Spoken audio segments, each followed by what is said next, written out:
Hello guys, kamusta kayo?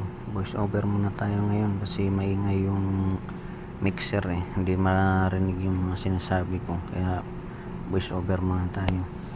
Ngayon gagawin natin guys, maglilinis tayo ng mixer. Punasan natin yung loob kasi maselan yung mahaluin ko dyan kaya yan pinupunasan ko sa loob.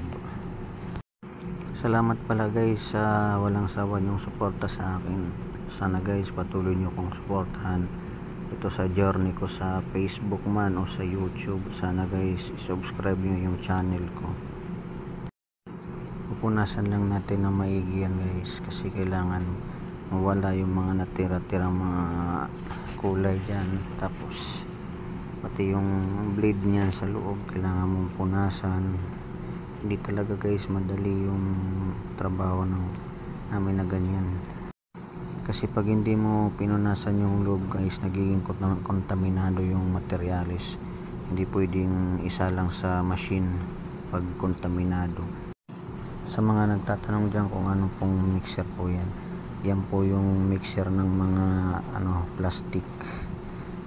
Diyan ko po kinukulayan yung mga plastic bago isa lang sa machine para magawang mga timba, langgana, basurahan at marami pang iba guys. Kaya ganyan, kailangan kong punasan ng maigi yung mixer.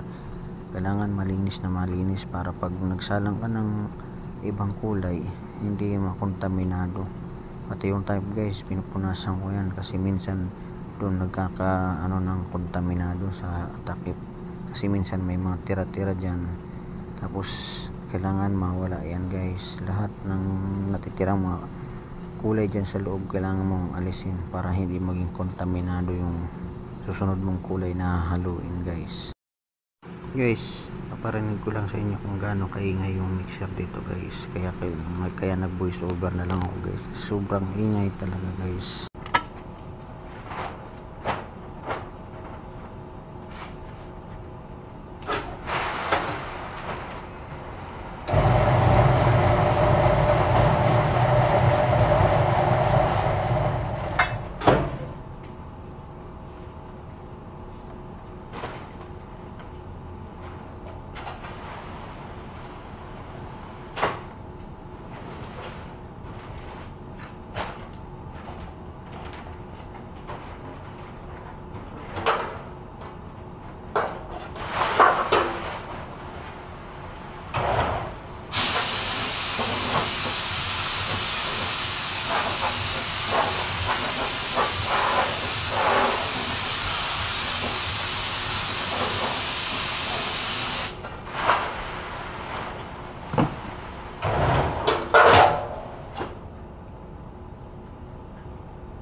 Guys, pa-share naman po ng video ko at pa-like na din po at pa-subscribe na din po. Malaking tulong na po sa akin yung